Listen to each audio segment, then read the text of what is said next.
toutes et à tous et j'espère que vous vous portez bien, que ça va, que tout se passe bien, morale, santé. Oui, j'arrête pas de bouger comme d'habitude. Donc aujourd'hui, nous allons faire Europe. Alors, je vous avoue qu'Europe, je suis pas trop imaginative sur le truc. Vraiment, l'Europe, c'est pas top. Nous allons commencer par de l'économie, d'après ce que je vois. La fille, c'est elle qui fait l'engagement, mais elle sait pas ce qu'elle a mis. Voilà, un peu ce qui se passe dans...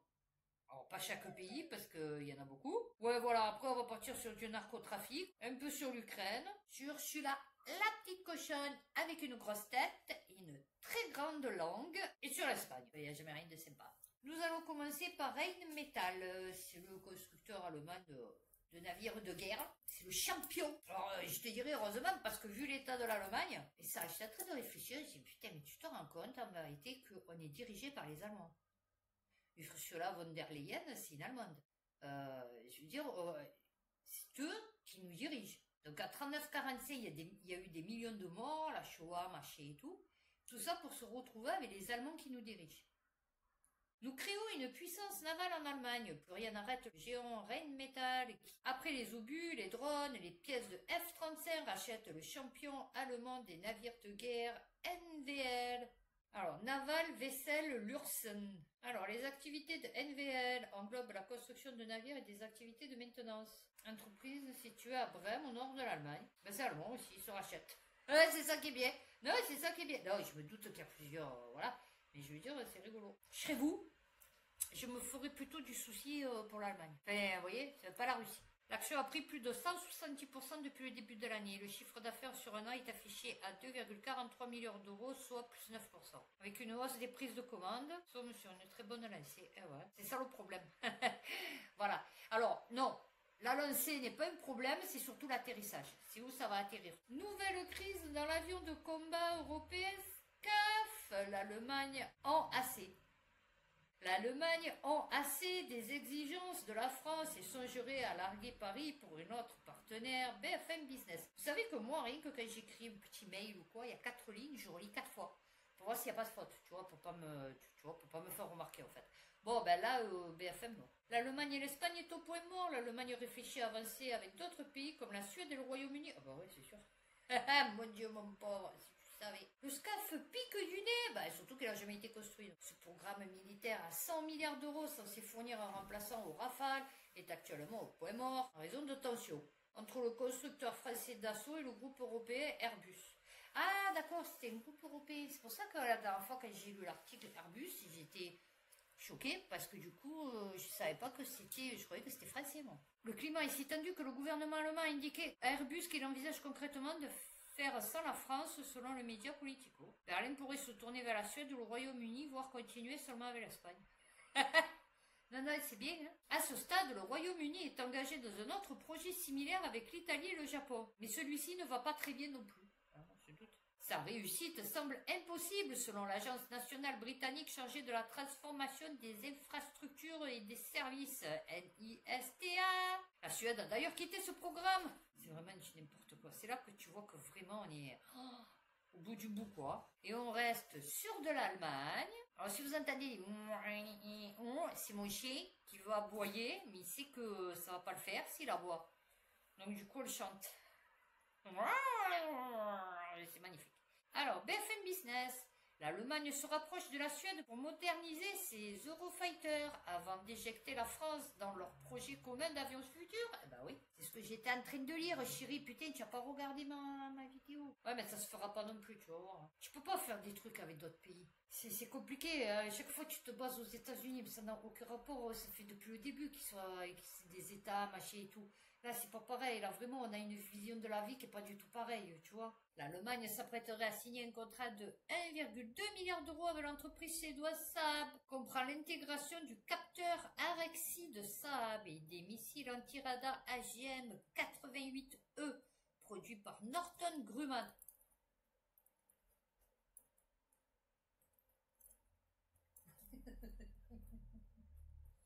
Je suis en train de... J'étais en train de lire. C'est quoi le délire?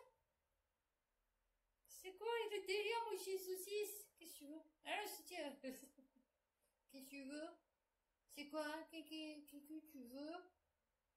Tu m'as fait peur. Tu veux quoi, mon amour? C'est halluciné. Non, non, mais des fois, je vous jure, la désaction, elle est trop belle. Oh non, mais ça, comme c'est beau, ça. Trop belle, j'aime trop. Qu'est-ce que tu veux? Où tu vas? Tu m'énerves. Tu peux pas rester là, tu fais 2 mètres de long. Tu n'arrives pas à tenir. C'est pas j'ai encore joué au ballon. Les industriels Airbus, BAE, System, je suis désolée hein, pour cette intrusion animale. Helsing et Leonardo DiCaprio. Non, c'est pas vrai. Et Leonardo serait inclus dans ce contrat. L'objectif est de doter les Eurofighters de capacités améliorées en matière de détection des défenses aériennes adverses et de missiles plus efficaces. Alors ce qui est rigolo, c'est que tout à l'heure j'ai enlevé une chaussette et depuis je suis restée avec une chaussette. Non parce que j'ai un peu chaud. Allez, on continue sur de l'Autriche. Oh, on n'est pas loin. Remarquable qu'ils assument leurs responsabilités. Le gouvernement autrichien salue les syndicats qui ont accepté des modérations salariales. Bah oui, ils s'en foutent. BFM TV. Le chancelier autrichien Christian Stocker s'est félicité d'un accord conclu entre les syndicats et le patronat pour freiner les hausses de salaire face à une inflation 2 fois plus élevée que la moyenne de la zone euro. Ah bah ils vont crever les Autrichiens. Bon, on me dirait, on s'en fout un peu, mais... Ah ouais, faut pas trop les augmenter. Oh, attends, oh. Eh ouais, dans l'intérêt du pays. Il n'y a plus de pays, mais c'est pas grave. Pour ne plus indexer durant 2 ans les hausses de salaire sur l'inflation. 4%, l'inflation. Alors là, une bonne nouvelle pour nous. Putain, pour une fois, je vais vous dire, le mastodonte français de la construction décroche un contrat de 1,77 milliard, c'est rien, hein, d'euros sur le plus grand projet ferroviaire d'Europe, le rail Baltica. Je ne sais absolument pas ce que c'est. 870 km de voies ferrées électrifiées et un fleuron français au cours du chantier. Au cœur du chantier. Vinci, Cobra IS, dans les pays baltes. Toute l'électrification du corridor balte de Tallinn à la frontière polonaise. Ouais, on se charge de la partie électricité, quoi, ça va. Et le fleuron du rail, moi j'ai dit, putain, ils ont dû construire un truc du turfu. Non, non, c'est juste pour faire l'installation électrique. Lol, la blague. On nous a pris pour des électriciens. Bon fait. Une ligne à grande vitesse entièrement neuve à écartement européen.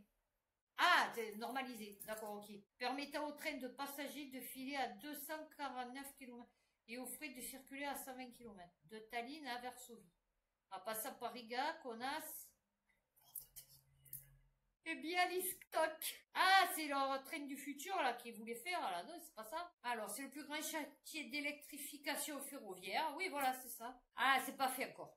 Attendez, c'est pas fait, hein, c'est pas fait. Ça va commencer le 1er octobre et ça s'achèvera en 2030. Ouais, on a le temps, hein, je vais te dire. Ah, voilà, une seconde encore à planifier. Oui, d'accord. Alors, ça serait dans un futur proche. D'accord, ok. Alors, nous, déjà, pour faire la L2, on a mis 20 ans. Non, mais quand je vous dis 20 ans, c'est 20 ans. On a mis 20 ans pour faire la L2. Hein. Pendant 20 ans, le chantier il a été bloqué. Ok, il n'y a pas de souci. Alors là, tu vois un peu. Le Figaro. Adieu à 30 ans d'inefficacité. Pourquoi le Royaume-Uni renationalise ses chemins de fer? Non, c'est bien. C'est bien. Vous voyez, ça, c'est comme tout. C'est-à-dire, Thatcher, je crois que c'est Thatcher qui avait tout privatisé là-bas.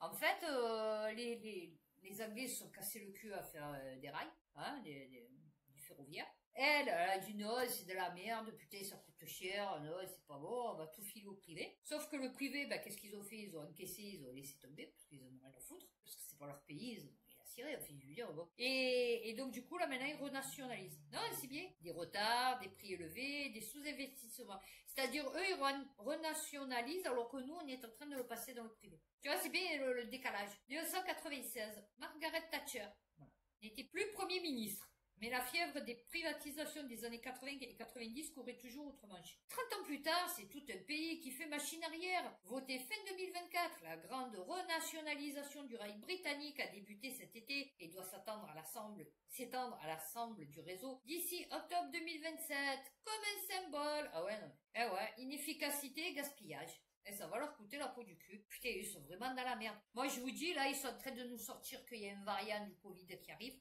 Je sais pas s'ils vont pas nous faire, parce que vu que la guerre, ça prend pas, je sais pas s'ils vont pas nous faire un coup encore à la Covid. Vraiment. Vraiment, vraiment. Ils vont nous sortir un truc, c'est obligé. Mais sûr, les Français vont y aller tête aux premières. France Bleu, cocaïne, une vague blanche qui s'abat sur l'Europe. selon Sébastien Mujica, directeur régional des douanes de Bayonne.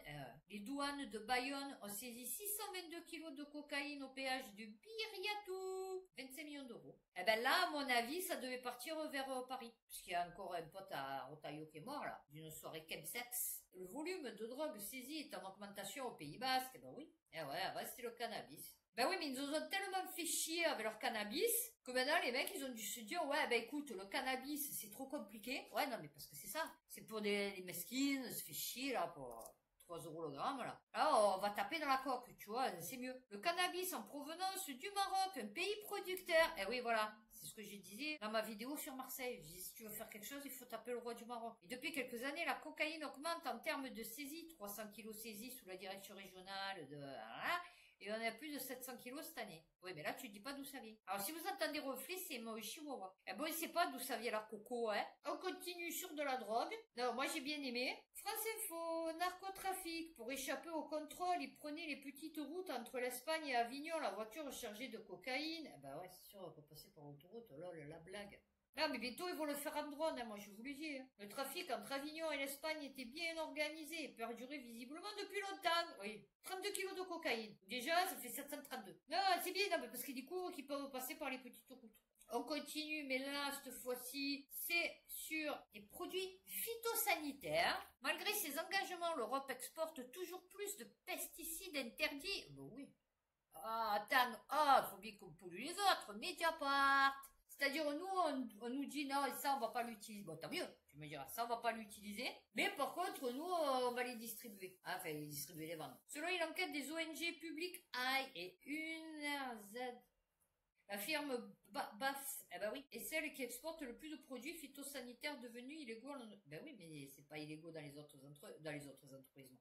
Dans les autres pays, illégal dans l'agriculture européenne, et dont les géants chimiques du continent tirent un juteux business ces dernières années, la production et l'exportation de ces pesticides. Eh ben oui, ben c'est interdit dans... Non, attends, les mecs, c'est interdit de les utiliser, c'est pas interdit de les produire. Tu peux très bien les produire, les exporter en Inde, et après l'Inde, elle s'en sert pour ses produits à elle, mais que nous, on importe, parce que du coup, voilà, et donc on se retrouve avec les pesticides hyper dangereux que nous, normalement, on ne doit pas bouffer. Allez, on va un peu sur du vol. Ouais, t'as qu'à faire. Une centaine de victimes pour 100 millions d'euros volés. Un réseau européen de fraude aux crypto-monnaies vient d'être démantelé. BFM Crypto. Et moi, un de mes ex, quand j'ai touché les sous de mon père, il m'a dit... ouais, tu veux pas les mettre dans la crypto et tout, regarde, moi j'ai fait un truc avec les cryptos et tout. Et moi j'ai dit non, moi ça m'intéresse pas. Et j'ai dit attends, ça va pas quoi, je vais pas foutre mon argent, je sais pas où, et puis après je revois plus la couleur. Et il me dit mais non, ça crée rien et tout. Il me dit regarde, moi j'ai mis 750 € et tout, regarde, Alors il me montrait sur son application qu'il recevait des sous et tout, machin et tout. J'ai dit ouais, c'est bien. Et une fois, un moment après, j'ai dit, au fait, sûrement il en est appris, puisque c'est lui qui me fait la télé. Donc, j'ai dit, au fait, ta crypto-monnaie, j'ai dit, tu en es où? Alors, tu as gagné des sous, quoi? Il m'a dit, non, je me suis fait avoir. Dans ma tête, je me dis, putain, heureusement que je t'ai pas écouté, quoi. Plus de 100 victimes de pays européens, dont la France, ont perdu de l'argent dans une fraude aux crypto en place depuis 2018. Ah, c'est pas celui de mon ex. Les victimes se voyaient promettre des rendements importants sur leur investissement en crypto-monnaie via des plateformes en ligne conçues par des professionnels. Ouais, c'est ça, ça doit être ça. Non, je rigole, mais c'est pas rigolo. C'est vrai, c'est ça, elle m'a dit en 2020 peut-être. Ah ben non, c'est bien, hein, la crypto. Moi, j'ai pas de chance, ni en amour, ni en argent. Donc, je ne joue à aucun jeu d'argent. Je reste seule. Ah oui, messieurs. Parce que Dieu sait si je me fais brailler sur TikTok, mais je reste seule. Parce que je veux personne qui m'interfère dans mes choix et dans ma vie, quoi, en fait.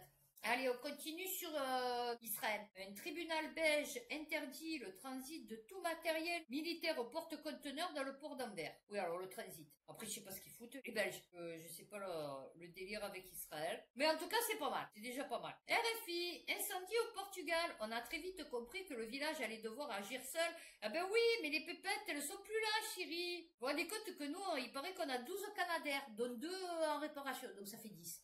Voilà. Pour la France entière. Tu vois un peu le truc. On s'est débrouillé comme on pouvait. On a récupéré des cuves que l'on avait à la maison et que l'on a mises dans des camions là. Comme avant. Comme au temps du Moyen-Âge. Vous devriez penser à faire des trucs comme ça. On se sent délaissé par les autorités. Oh, bah tu sais, t'es pas les seuls. Nous n'avons eu zéro soutien au départ. Les pompiers sont ensuite arrivés au moment le plus critique avec un effectif très réduit. 1 ou 2 camions. Ils nous ont aidés comme ils ont pu. Ils nous aidaient à éteindre l'incendie dans des maisons avec des seaux d'eau avant de pouvoir se brancher à l'eau du village. Et là, tu as plus bas, le Portugal fait appel au mécanisme de protection civile de l'Union européenne. Ah ouais, non mais c'est sûr. Voilà, alors le mécanisme de protection civile de l'Union européenne, c'est 4 avions canadiens. A été demandé. Mais bon, c'est pas s'il les a eu. Ah, on part sur de l'Ukraine. Mort de rire. Alors celle-là, j'ai pas compris. Hein. Nous disposons de certains types d'armes en quantité. L'Ukraine va vendre certains armements à d'autres pays. BFM Business. Volodymyr Zelensky prévoit des exportations contrôlées d'armes, comme des drones navals pour financer la production militaire en Ukraine. Avec nos pépettes, mais c'est bien. Ouais, je vous ai pas pété les oreilles. Vous pouvez se mettre copain-copine avec les Allemands, hein, et puis on va se refaire une 39-45. C'est bien, non, c'est bien. Les armes anti-chars et certains autres types d'armes rentrant dans cette catégorie. Selon lui, des exportations contrôlées. Ah oui, non, c'est sûr. Bon, c'est pas par qui, mais... Alors là, en Serbie, ça ne va pas. Le premier ministre de l'entité serbe démissionne et annonce un nouveau gouvernement. Ouest France. Réaction à la condamnation à justice du président de l'entité, Milorad Dodik. Oui, mais pourquoi il a été condamné? 1 an de prison. 2 lois entrant en contradiction avec les décisions du haut représentant international, autorité qui supervise le pays divisé entre 2 entités. Ah, c'est tout? Pour ça? Eh ben putain. Ah, il devrait venir en France, hein. Ah, d'accord. La mise en accusation de Dodik a notamment été rendue possible par une intervention de Schmitt, l'Allemand. C'est lui le représentant du haut représentant international. Voilà, c'est un Allemand encore, bien sûr. Et donc, il a modifié le code pénal pour y inscrire une peine de prison et l'interdiction de faire de la politique en cas de violation de ses décisions par les élus. Méfiez-vous. Méfiez-vous de l'Allemand qui dort. Ah ouais, non, méfiez-vous de l'Allemand qui dort. Alors ça... On l'a pas su. L'ancien président du Parlement ukrainien, Parobi, assassiné à Lviv. C'est quoi ça? Reuters. Ancien président du Parlement ukrainien et militant pro-européen. Ah. Eh ouais. Qu'un homme armé avait tiré plusieurs coups de feu sur Andriy.